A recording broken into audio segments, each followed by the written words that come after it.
투자공학, 위험과 효용, 동영상 강의입니다. 이 동영상을 3개로 쪼개게 될지는 몰랐는데 또 오프닝을 하게 됐습니다. 결혼 생활에 대한 얘기 세원하기는 이제 좀 너무 할 얘기는 없는데 개인적인 경험을 얘기하라고 했을 때 그 얼핏 얘기를 하기는 했습니다만은 충분히 얘기하지 않은 부분이 딱 한 가지 있다면 그 가정을 꾸리는 데 있어서 자녀를 갖겠다 갖지 않겠다라는 것은 당연히 크게 고려해야 될 부분입니다. 아주 최우선으로 고려해야 될 부분일 수도 있어요. 뭐 꼭 가져라, 가지지 말라 뭐 이렇게 얘기하지는 않겠지만 당연히 제 입장에서는 가지는 것이 더 행복하다는 개인적인 경험을 얘기할 수밖에 없고 또한 그 아이를 낳아서 키울 생각이 있다면 빨리 하는 게 좋다.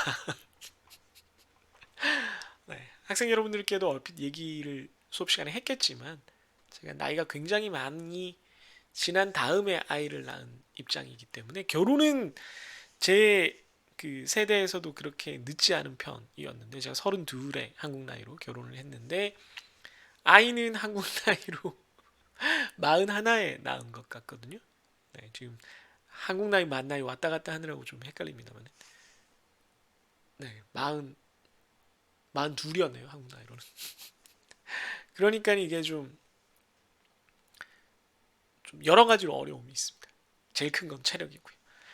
그래서 뭐 많은 것들이 여러분들의 선택의 자유의 범위에 있고 또 제가 늘 얘기하지만 커리어나 자기 개발이나 뭐 이런 것들이 또 경로를 바꾸는 거나 이런 것들이 꼭 시기의 문제는 아니다라고 늘 얘기를 합니다. 특히 뭐 3, 4학년 정도 3, 4학년 정도 된 학생들이 너무 늦었을까요? 이런 얘기를 들으면 제가 좀 코웃음을 치는 편이기는 한데 네. 아이를 낳는 문제는 좀 생물학적인 거랑 관련이 있다 보니까 네, 쉽지는 않다. 뭐 그래서는 안 되는 건 아니지만 네, 가급적 좀 서둘러 주기를 당부한다. 뭐 이렇게 얘기를 해야겠네요. 그 정도 얘기하고 벌써 3번째니까 그만하도록 하겠습니다. 자, 이제 리스크 앤 유틸리티 효용 함수 페이지입니다. 우리가 이제 앞에서 위험을 다루는 방법을 선호도로 배웠는데 이게 왜 선이 그어져 있냐면 제가 한 몇 분 동안 지금 떠들다가 녹화 버튼을 안 눌렀다는 걸 알았거든요. 으악! 이럴 때 정말 힘이 빠져요. 그러나 어쨌든 다시 힘을 내서 해보도록 합시다. 네. 뭐 모래시계는 왜 돌아가지? 갑자기 불안하게. 위험에 대한 태도가 크게 3가지가 있다라고 했습니다. 위험 선호형, risk loving, 위험 회피형, risk averse, 그리고 위험 중립, risk neutral 이렇게 3가지가 있다라고 했습니다. 그래서 앞에서 봤던 선호도들 중에서 예를 들면은 좀 공격적인 애들이라고 불렀던 애들, 그러니까 maximize, maximum, 아니면 minimize, minimum 이런 애들이 위험 선호형에 속할 거고요. 좀 안정적인 걸 원한다라고 했던 애들 maximize, minimum 혹은 minimize, maximum 이런 애들은 위험 회피형이 되겠습니다. 뭐 그게 아니고 그냥 나는 양만 따지겠다고 하는 애들은 리스크 뉴트럴이라는 입장으로 보는데 그것도 입장은 되는 거죠. 선호도는 되는 건데 앞으로 우리가 별다른 표현, 별다른 설명을 하지 않은 상태에서 일반적인 투자자, 상식적인 투자자라고 가정을 할 때는 위험 회피형을 얘기하는 겁니다. risk averse, averse가 싫어한다, 회피한다 이런 뜻입니다. 왜냐하면 우리가 세인트 피터스버그 패러독스 그 예제에서 봤듯이 그 기대값이 무한대인데도 우리가 그걸 별로 무한대를 내고 싶어 하지 않잖아요. 리스크 뉴트럴이거나 리스크 러빙이면 걔를 선택해야 되고 리스크 러빙이면 심지어 그 기대값 이상의 돈을 지불하고라도 그 게임을 하고 싶어 해야 돼요. 아주 단적으로 봤을 때 아래쪽에 다시 한번 표현이 되겠지만 예를 들면 이런 겁니다.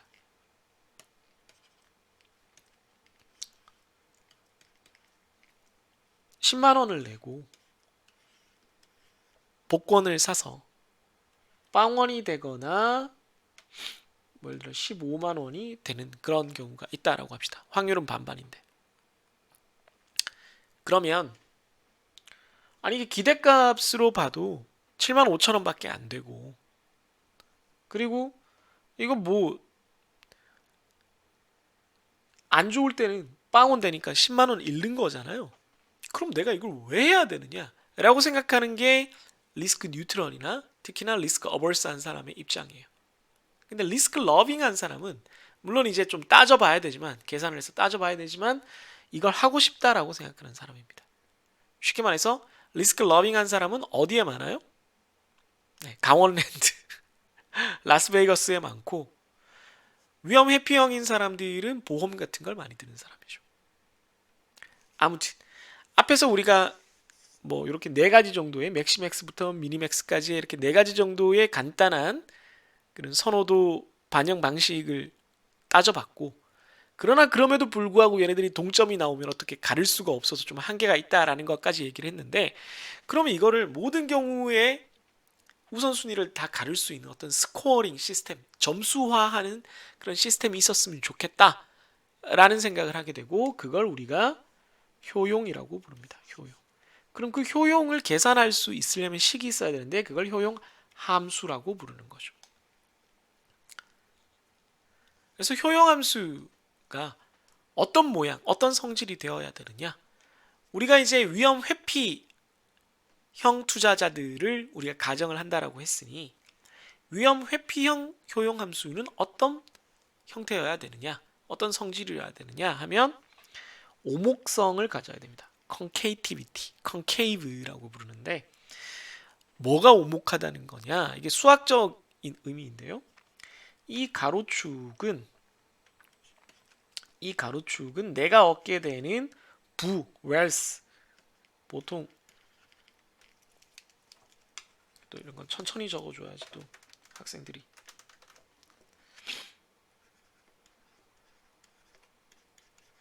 부라고 하고요. 그냥 보통 퀀터티라고 생각을 해도 상관없습니다. 네. 그냥 퀀터티라고 생각을 해도 상관없고요. 그러니까 어떤 양, 페이오프의 양에 따라서 내가 느끼는 유틸리티, 효용을 함수 그래프로 나타냈을 때 이런 파란 선의 형태면 오목이라 그래요. 그러니까 원점을 기준으로 봤을 때 이렇게 생기면 오목이고, 이렇게 생기면 볼록입니다. 요거는 볼록, 컨벡스고요. 요거는 오목, 콘케이브입니다. 네. 근데 우리는 오목한 함수를 써야 됩니다. 왜? 위험 회피를 반영하기 위해서 그렇습니다. 이게 무슨 말인지를 이제 여기 오른쪽에 있는 개념, 확실성 등가, certainty equivalent quantity와 위험 프리미엄이라는 개념을 통해서 예제를 가지고 설명을 해보겠습니다. 이때 제일 먼저 사용할 오목한 함수의 이렇게 파란색 선처럼 굽은 대표적인 예제는, 우리가 사용할 예제 함수는 아주 대표적으로 루트 x입니다. 네, 아주 그냥 대표적인 예입니다. 대표적인 예. 간단한 예죠. 그럼 이걸 가지고 한번 보겠습니다. 우선 오른쪽 그림과 같은 형태를 볼 텐데요. 네. 2분의 1의 확률로 이게 뭐 그래프가 깔끔하지 않더라도, 딱 정확하게 비례하지 않더라도 그냥 받아들여 주세요. 4를 받거나 9를 받게 되는 경우를 한번 따져 보겠습니다. 4를 받거나 9를 받아요. 그럼 그래프상에 나타내 보겠습니다. 4를 받으면 효용으로는 얼마가 되냐면은, 이게 루트 x니까 루트 4, 즉 2가 될 겁니다. 그냥 그래프를 좀 과장한 거예요. 보기 쉬우라고. 곡선 모양이 딱 맞지 않습니다. 그냥 루트에다가 그냥 표현하면 잘 안 보여요. 그래서 그런 겁니다. 그 다음 9를 받으면, 네, 9를 받는 경우를 따지면 효용이 3이 되겠죠. 그죠? 맞나요? 네.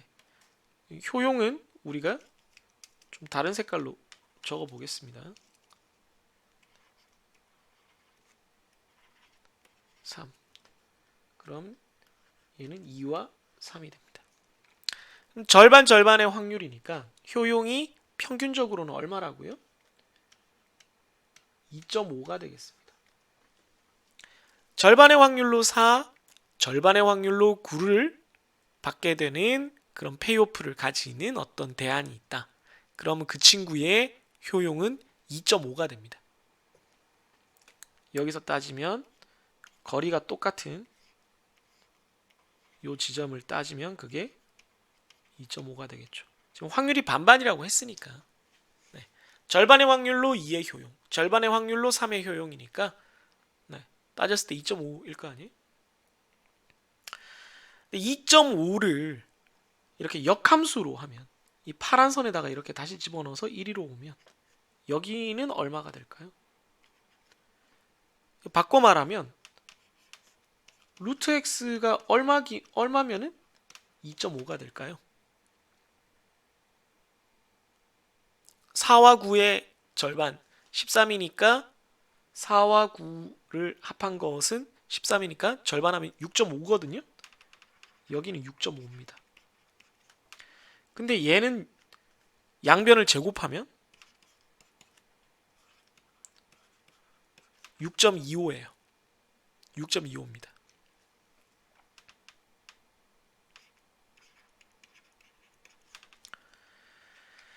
즉 다시 말해서 절반의 확률로 4를 받고 절반의 확률로 9를 받는 애와 똑같은 효용을 받는 100%로 똑같은 효용을 받는 애는 100%로 6.25의 페이오프를 갖는 놈이라는 얘기입니다. 절반의 확률로 4를 받고 절반의 확률로 9를 받는 애는 효용이 2.5인데 100%로 6.25의 페이오프를 갖는 애도 효용이 2.5라는 겁니다. 효용이 똑같죠? 효용은 똑같은데 얘는 변화가 없이 그냥 하나의 값만 있죠.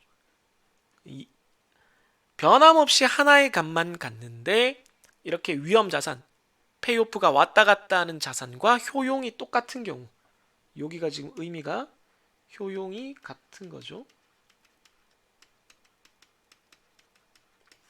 이런 단일 페이오프 자산을 우리가 뭐라고 부르냐면 바로 위에 써져 있는 것처럼 확실성 등가라고 부릅니다.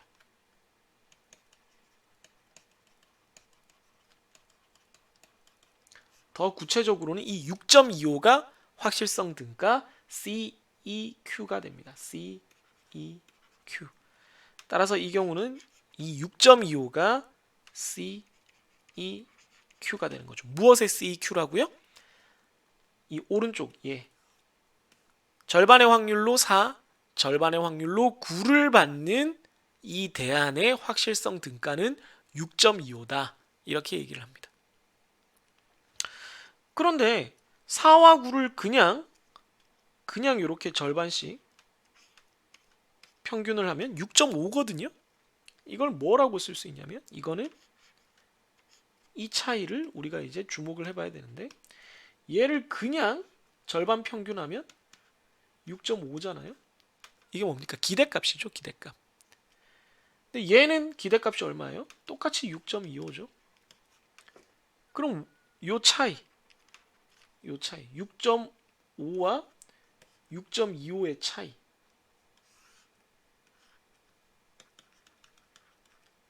이게 바로 여기 적혀있는 위험 프리미엄입니다. 리스크 프리미엄입니다. 무슨 얘기냐? 얘는 확실하게 6.25만 주면 효용 2.5를 받아요.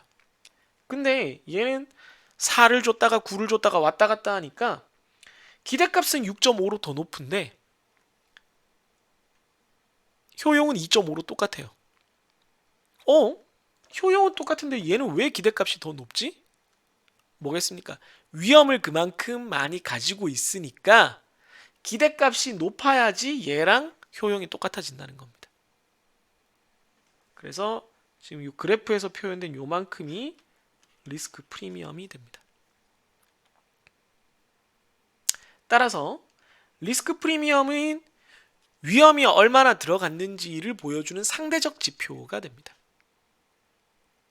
만약에 리스크 프리미엄이 거의 없다면 이 대안에는 위험이 별로 포함이 안 된 거죠. 근데 리스크 프리미엄이 크다면 위험이 많이 포함되어 있는 겁니다. 지금 이 위험 회피형 효용 함수가 이렇게 오목한 그래프를 가지고 있을 때 실제로 단일 투자 대안, 그러니까 확실성 등가의 투자 대안, 그냥 6.1을 고정으로 주는 애가 더 기대값이 높은, 기대값이 6.5나 되는 투자 대안과 효용이 같다는 것을 우리가 확인을 했습니다. 위험 회피형 효용 함수의 경우에 그래프가 이렇게 오목해야지만 이런 성질을 가집니다. 만약에 볼록하다면 리스크 러빙한 투자자를 반영하는 효용 함수가 되겠죠. 리스크 뉴트럴이라면 그냥 직선을 그으면 됩니다. 앞으로 우리는 위험 회피형 효용 함수를 다룰 거기 때문에 가로축이 웰스 혹은 퀀터티, 세로축이 유틸리티인 경우에는 항상 오목한, 가면 갈수록 이렇게 완만해지는 형태의 위험 회피형 효용 함수를 생각을 하면 되겠습니다.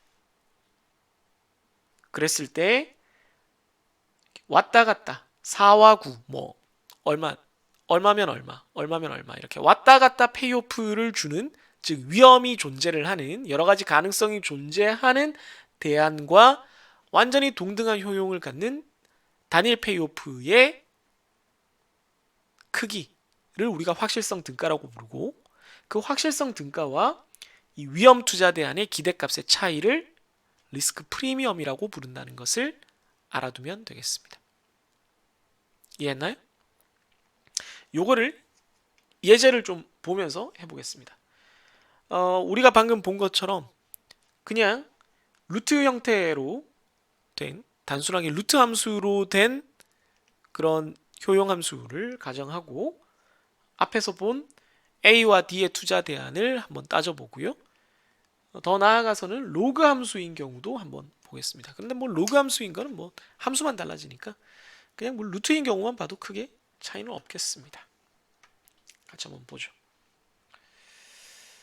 이거 간격을 좀 좁혀야겠네요. 위에 딴 게 있어서 그런데 간격을 좀 좁히겠습니다. 네. 다른 페이지로 넘길까? 네, 다른 페이지로 넘기는 게 낫겠네요. 복사를 해서 네, 이것도 복사하고요. 여기서 불필요한 걸 좀 지우고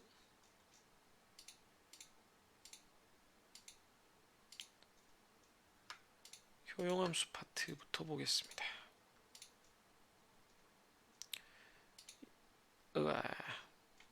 평균 분산 체계도 필요 없고요.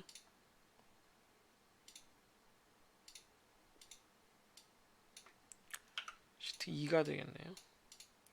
여기서는 평균 분산 체계 전 거를 다 지우면 되겠네요. 네. 뭐야 이거?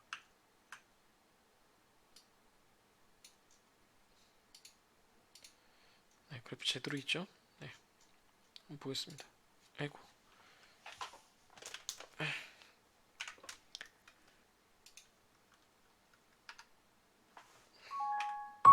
뭐지? 뭐가 캡처가 됐네요. 죄송합니다. 자, 보죠. 네, 이게 너무 이제 간격이 넓어서 제가 이렇게까지 했습니다. 크기를 좀 조절하겠습니다. 절반이면 충분할 것 같은데 한 70으로 할까? 네, 70으로 하겠습니다. 그리고 다시 확대를 하죠. 같이 한번 보시겠습니다. 아까 대안이 ABCD가 동전 앞, 뒤 절반씩 확률을 갖는 상황에 대해서 이렇게 주어졌습니다. 기대값 구하면 네, 요거랑 요 확률과 얘를 곱하는 거거든요. 그걸 썸 프로덕트로 하면 됩니다. 얘는 고정이니까 그거랑 요걸 이렇게 곱하면 기대값은 다 5, 5, 5.5, 5.5가 됩니다. 얘는 11이니까 뭐 그렇게 되죠. 간단하게. 네, 보시면 확률을 바꿔도 계산이 될 수 있게끔 그렇게 놨습니다. 여기는 고정해 놓고 0.5, 0.5는 고정해 놓고 요 캐시플로우, 페이오프만 이렇게 곱하는 거죠. 자, 그럼 유틸리티를 각각 계산을 하면 6에 대한 유틸리티 효용은 루트 취함이 2.449, 4에 대한 건 2, 뭐 이렇게 되겠죠. 그래서 이걸 쭉 딱 계산해 주면 이렇게 나옵니다. 그럼 효용도 역시 또 썸 프로덕트로 이 확률 곱하기 각각의 효용 이렇게 곱하면 되겠습니다. 썸 프로덕트로. 그랬더니 이렇게 U 값이 U 첫 번째 A 같은 경우 2.225, B는 2.121 이렇게 나오죠. 기대값은 똑같은데 이 두 개를 보면 기대값이 똑같은데 A는 6과 4 아무래도 변화폭이 좀 적고 B는 8과 2 변화폭이 크죠. 그러다 보니까 변화폭이 작은 쪽이 변화폭이 큰 쪽보다 효용값이 큽니다. 유틸리티가. 반대로 얘기하면 얘는 좀 효용이 작아지죠. 그래서 U가 크면 당연히 확실성 등가도 큽니다. 이거는 효용함수의 역함수를 취해야 되니까 제곱을 하면 됩니다. 그랬더니 4.949, 4.5 정도 되고요. 얘도 제곱을 했더니 4.5가 됩니다. 4.949, 그러니까 거의 5 가까이 되고요. 얘는 4.5가 됩니다. 좀 차이가 많이 나죠. 그래서 리스크 프리미엄을 보면 얘는 기대값 5에서 4.949를 빼주면 0.051 리스크 프리미엄이 굉장히 작고요. 얘는 5에서 4.5를 빼면 리스크 프리미엄이 5나 됩니다. 굉장히 크다는 걸 알 수가 있죠. 맞춤을 왼쪽 맞춤을 해야겠네요. 얘를 왼쪽 맞춤을 해야 되겠습니다. 그래서 A와 B가 기대값은 같지만 B가 위험이 훨씬 크기 때문에 리스크 프리미엄이 더 크고 A가 효용도 더 크고 효용이 크니까 CEQ도 더 크다라는 것을 알 수가 있게 됩니다. 네. 반대로 C와 D 같은 경우는 7, 4, 4, 7이니까 그냥 뒤집혀 있는 형태라서 뭐 이게 이런 식으로 대각선으로 똑같고 효용도 당연히 똑같을 수밖에 없고 CEQ도 똑같고 리스크 프리미엄도 똑같을 수밖에 없습니다. 그러면 효용은 어디가 더 크냐? 뭐 기대값 자체가 얘가 좀 더 크기 때문에 A, B, C, D 중에는 C와 D가 효용이 제일 큽니다. C와 D는 뭐 확률이 똑같으면 사실은 완전히 똑같은 거기 때문에 당연히 구별할 수가 없고요. 네, 똑같아집니다. 이번에는 로그 함수를 한번 사용해 보겠습니다. 로그 함수. 자연 로그는 ln이거든요. 상용 로그는 log를 쓰고 자연 로그는 그러니까 밑이 자연대수 e인 경우는 ln입니다. 그래서 자연 로그인 경우에는 이렇게 ln이라는 함수를 쓰면 됩니다. 그것만 달라지고 나머지는 다 똑같아요. 다음 썸 프로덕트로 이렇게 또 계산을 해주면 앞에서 봤던 것처럼 A가 유틸리티가 B보다는 여전히 크고요. CEQ도 여전히 크고 기대값에서 CEQ를 뺀 것도 여기 리스크 프리미엄이 여전히 0.1로 굉장히 작고 이쪽은 이번엔 뭐 5에서 4로 1이나 커졌네요. 네. 그래서 A와 B의 관계는 효용함수가 바뀌더라도 여전히 볼록한 효용함수일 경우에 그 관계의 그 선우는 바뀌지 않습니다. A가 여전히 효용이 더 크고 CEQ도 더 크고 리스크 프리미엄은 작습니다. 이것도 좀 정렬을 해놓도록 하죠. 그리고 C와 D도 여전히 뭐 효용 똑같고 CEQ도 똑같고 리스크 프리미엄도 똑같습니다. 효용도 A보다 더 크네요. 자, 그럼 이대로는 재미가 없으니까 확률 값을 좀 바꿔보겠습니다. 앞쪽에 나올 확률을 3분의 1, 뒤쪽에 나올 확률을 3분의 2로 바꾸는 경우에 어떻게 되는지 한번 보죠.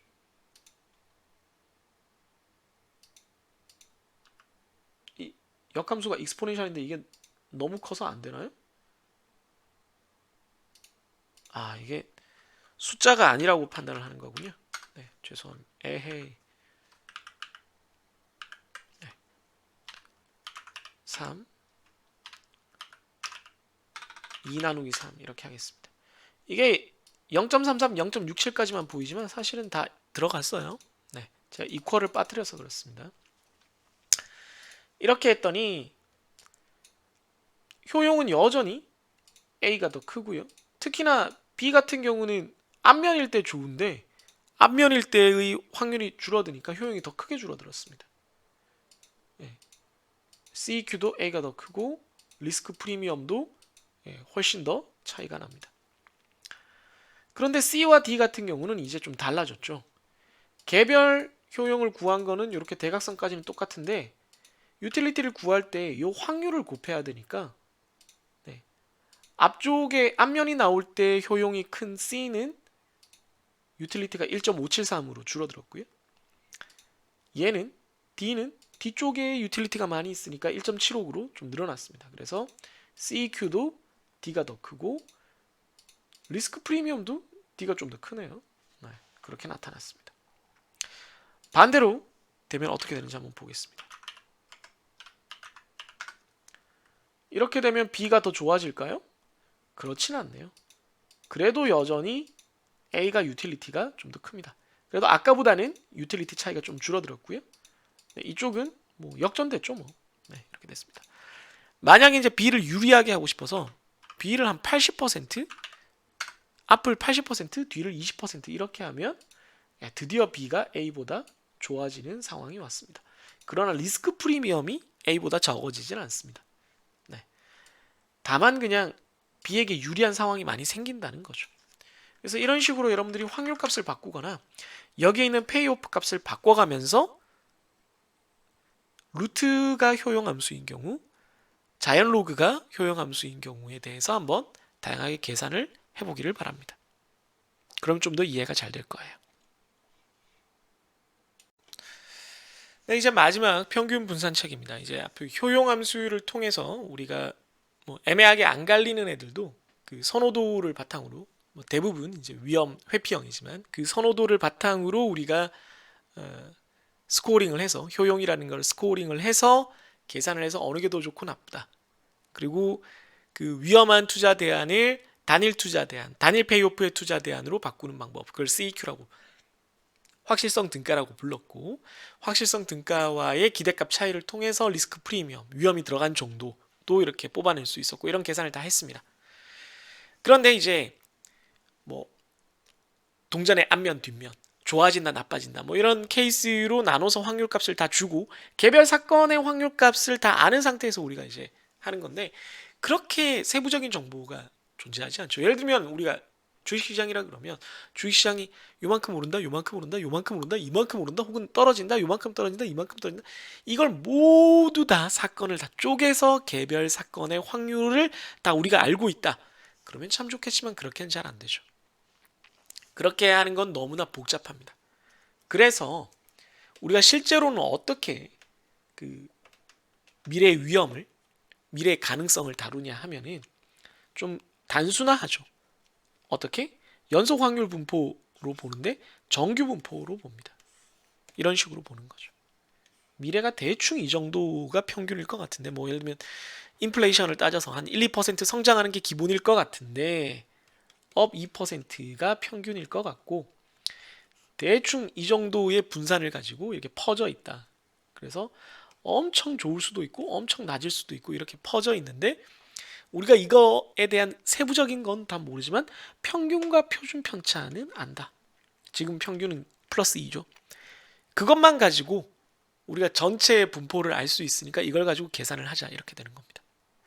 그러면 평균은 기대값이 될 거고 이게 기대값이죠. 기대값.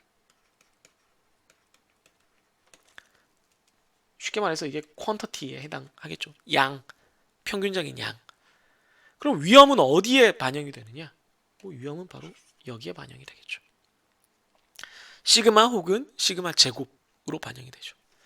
즉 다시 말해서 개별 사건 아까 같으면 대충 이만큼 정도로 주가가 떨어질 가능성은 뭐 몇 퍼센트 정도 되고 요 정도는 몇 퍼센트 이렇게까지 다 쪼개서 보는 게 불가능하니까 우리가 이걸 좀 연속적인 형태로 간소화해서 단일 어떤 확률 분포로 좀 모델링을 하자 라는 아이디어를 가지고 있는데 그럴 때 우리가 제일 많이 쓰는 게 정규 분포죠. 당연히 정규 분포는 평균과 분산만 알면 된다. 평균은 양을 나타내는 거고 기대값을 나타내는 거고 분산 혹은 표준 편차는 위험을 나타내는 거다 라는 겁니다.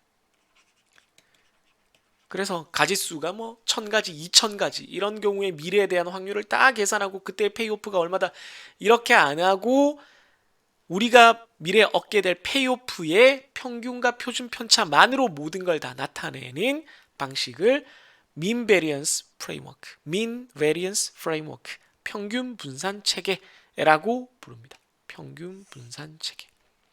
앞으로는 이걸 가지고 효용도 계산하고 하겠다는 겁니다. 그러니까 앞으로 우리가 실제 주식이나 파생 상품에 있어서 미래를 다루는 방식은 개별 사건의 확률을 다 따지는 그런 나열하는 방식이 아니라 그냥 확률 분포 하나를 던져주고 해결하는 평균 분산 체계 방식이라는 겁니다. 그럼 이 평균 분산 체계에서 효용 함수는 어떻게 계산되느냐? 조금 다른 형태가 돼요. 개별 요 케이스들, 방금 초록색으로 표시한 이 케이스들마다 효용을 다 계산하는 게 불가능하기 때문에 아주 간단한 형태를 하나 만듭니다. 방금 얘기했지만 이 뮤, 평균 페이오프는 크면 클수록 좋은 거니까 그냥 이렇게 적습니다. 그런 다음 위험, 얘는 있으면 발생하면 발생할수록 안 좋은 거니까 이걸 뭐 표준 편차를 그대로 적기도 하는데 보통 분산으로 적어요. 분산의 위험이 커지면 커질수록 효용이 떨어져야 되니까 여기다가 이렇게 마이너스를 해놓습니다. 그런 다음에 얘가 위험이 커졌을 때 효용을 얼마나 깎아먹느냐. 위험을 진짜 싫어하는 놈은 많이 깎아먹을 거고 위험을 별로 안 싫어하는 사람은 조금 싫어하긴 하는데 조금만 싫어하는 사람은 많이는 안 깎아도 된다. 그 차이가 여기에서 드러납니다. 그걸 리스크 어버전 팩터, 위험 회피 계수라고 부릅니다.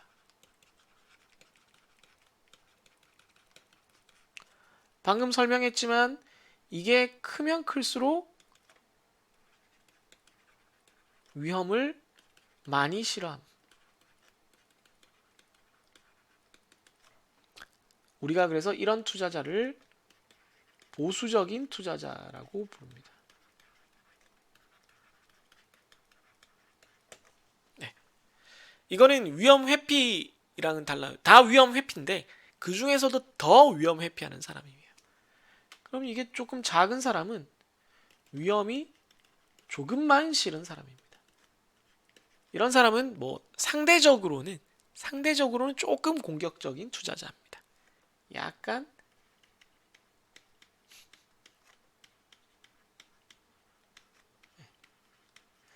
물론 이거는 상대적인 얘기입니다.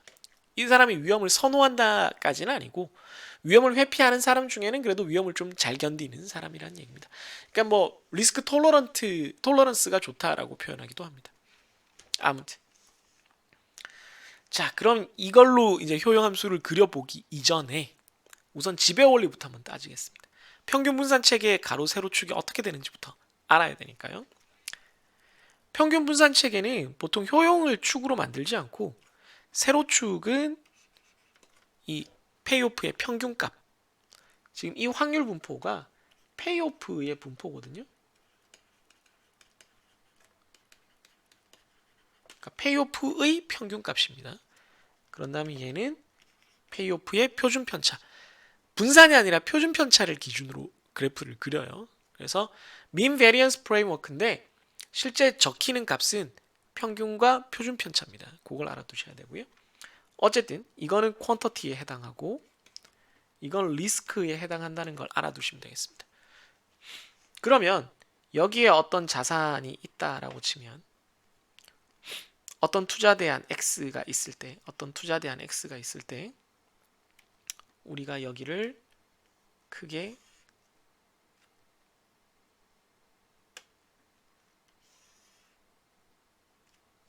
안되네. 직선화가 안되네. 4조각으로 나눠보겠습니다. 옵션을 제가 껐나 보군요. 생각해보면 우리가 잘은 모르지만 확실하게 알 수 있는 부분들이 있는 게 얘는 크면 클수록 효용도 증가할 거거든요. 그렇잖아요. 페이오프를 많이 받으면 좋은 거니까. 반대로 리스크는 작으면 작을수록 효용이 좋을 거예요. 그죠? 따라서 이 X를 기준으로 여기 있는 애들, 왼쪽 위에 있는 애들은 다 X보다 좋은 애들입니다. 얘들은 전부 X를 지배하는 애들이에요. 글자가 좀 제대로 안 적혔으니까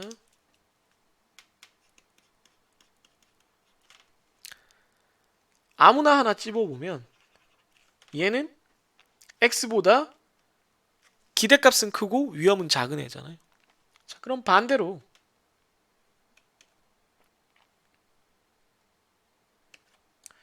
이쪽에 있는 애들을 생각하면 얘들은 아무나 하나 찍으면 x보다 기대값은 작은데 위험은 더 큰 애들이죠.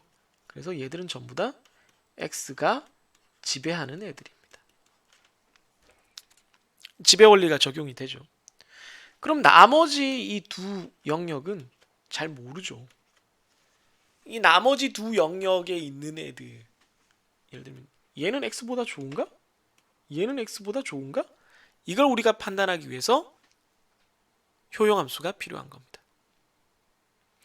그럼 이제 효용을 가지고 그래프를 그려야 되는데 효용 자체가 x축이나 y축에 있지 않기 때문에 효용에 대한 그래프를 그리는 게 아니라 같은 효용의 크기를 갖는 애들을 이어서 효용 무차별 곡선이라는 걸 그립니다. 한번 해보겠습니다.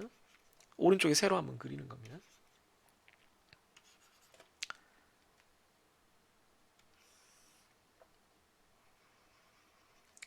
여기에 x가 있다고 치면 x는 특정한 x의 평균값과 x의 표준 편차를 가지는 놈입니다. 네. 여기가 시그마 x고요. 여기가 뮤 x가 되겠습니다. 그러면 요 선들은 뭐냐면 요 선들은 여기 있는 애는 누군지 모르지만 x와 효용이 같은 자산입니다. 이런 애들을 다 모아놓은 것이 효용 무차별 곡선입니다. 그래서 이걸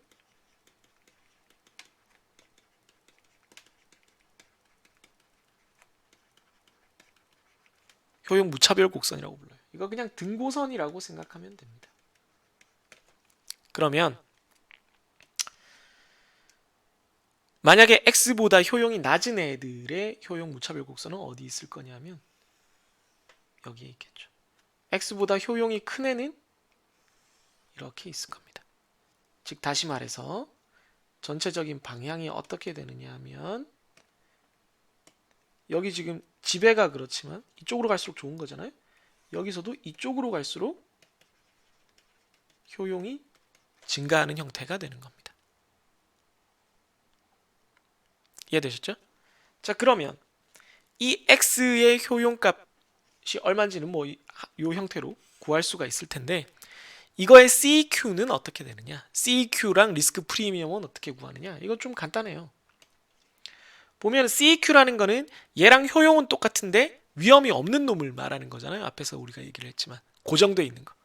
보시면 얘도 효용이 똑같고 얘도 효용이 똑같고 다 효용이 똑같은 애들이니까 쭉쭉쭉 가다 보면 요 지점까지 오면 여긴 0이죠. 위험이. X축이.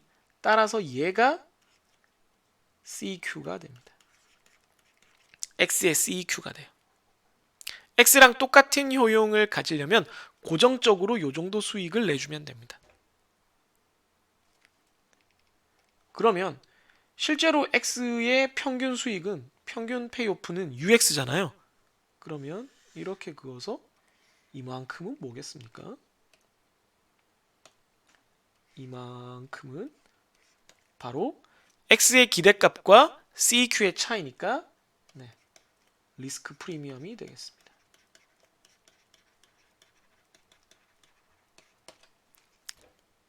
이렇게 볼 수가 있죠. 그러니까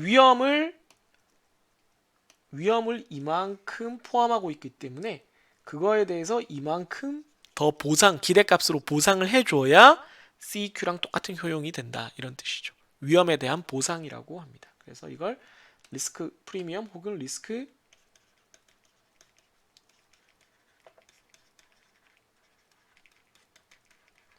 컴펀세이션 보상이라고 부릅니다. 위험 보상. 자, 그럼 또 하나 너무 많지만 너무 지금 이미 많은 얘기를 하고 있지만 하나만 더 얘기를 하고 가자면 여기 지금 이미 색칠을 해놨군요. 요 A 위험 회피 계수 있잖아요. 위험 회피 계수가 만약에 커진다면 무슨 일이 발생을 하느냐? 그거를 좀 진한 파란색으로 해볼까요? 위험 회피 계수가 커진다면 똑같은 위험에 대해서 위험을 더 싫어하니까 더 많은 보상을 바랄 거잖아요. 위험 회피 계수가 커진 경우의 그래프는 이렇게 됩니다. 그래서 리스크 프리미엄이 더 커지게 되죠.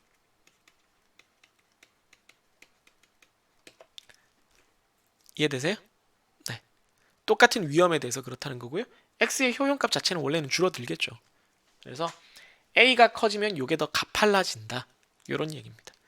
요거에 관해서 모든 걸 다 계산할 수는 없고 간단한 계산만 해볼 텐데요. 그 전에 그래서 요 효용 무차별 곡선을 가지고 우리가 왼쪽으로 다시 돌아오면 뭘 할 수 있게 되느냐 하면 이 X에 대해서 X를 지나가는 효용 무차별 곡선을 그리면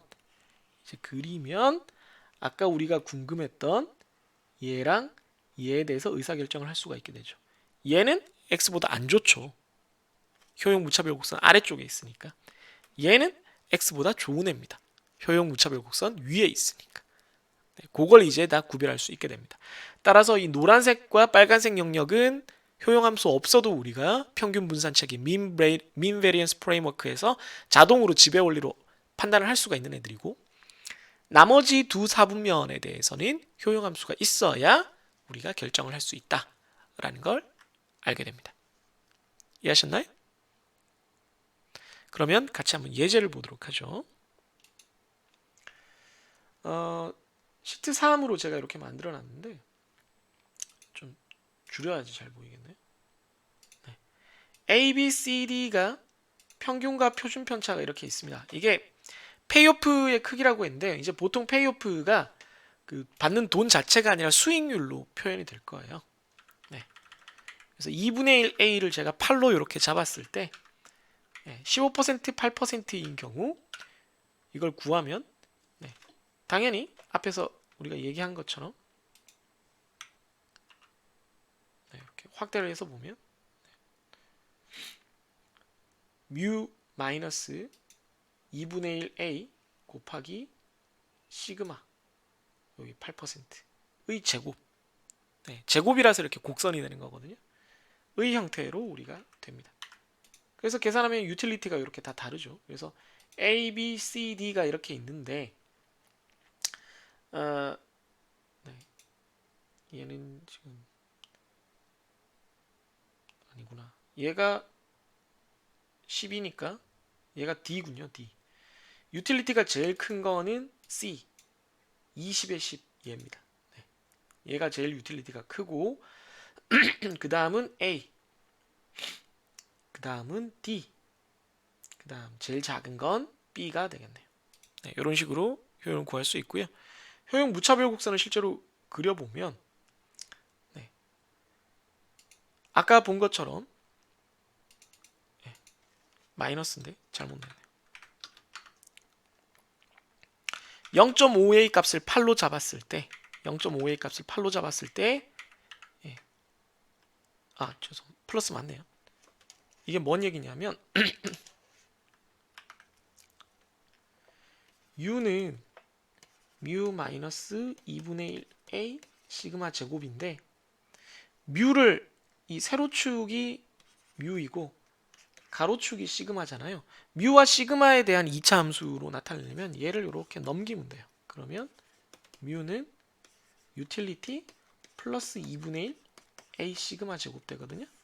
그래서 우리가 아는 형태로 만들면 y는 이건 뭐 그냥 상수죠.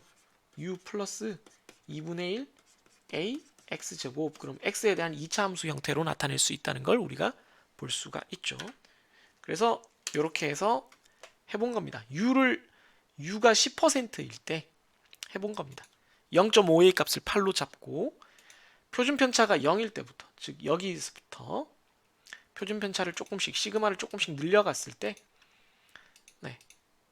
평균이 얼마가 돼야지 u가 10%가 되느냐를 이제 계산을 하는 거죠. 그러면 y 값을 계산하면 u 10%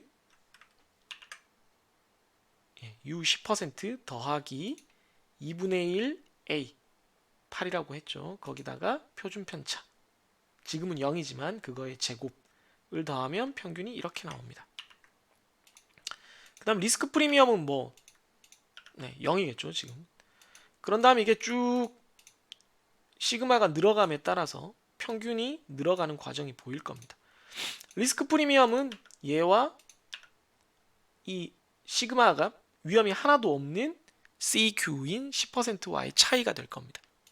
그래서 뭐 그냥 뒷부분만 25.7이면 15.7 뭐 이렇게 봐도 되는데요. 아무튼 이 선들을 다 이었더니 요 값이 지금 이거거든요. 요 값들이거든요. 쭉 이었더니 이렇게 우리가 아까 그래프로 손으로 그려본 것처럼 이렇게 2차 함수 형태로 올라간다는 겁니다. 즉 다시 말해서 위험 10%의 기대 수익률, 기대값 18%인 놈과 위험 20%의 기대값 42%인 놈이 효용이 똑같다. 얘랑 얘가 효용이 똑같다라는 걸 우리가 이렇게 엑셀로도 확인을 해볼 수가 있는 겁니다. 한번 다른 값을 넣어가면서 연습해 보시기 바랍니다. 어렵나요? 이게 별로 어려운 게 아니에요. 이걸 가지고 복잡한 문제를 만드는 게 좀 낭비 같아서 예제를 하나씩만 준비했습니다.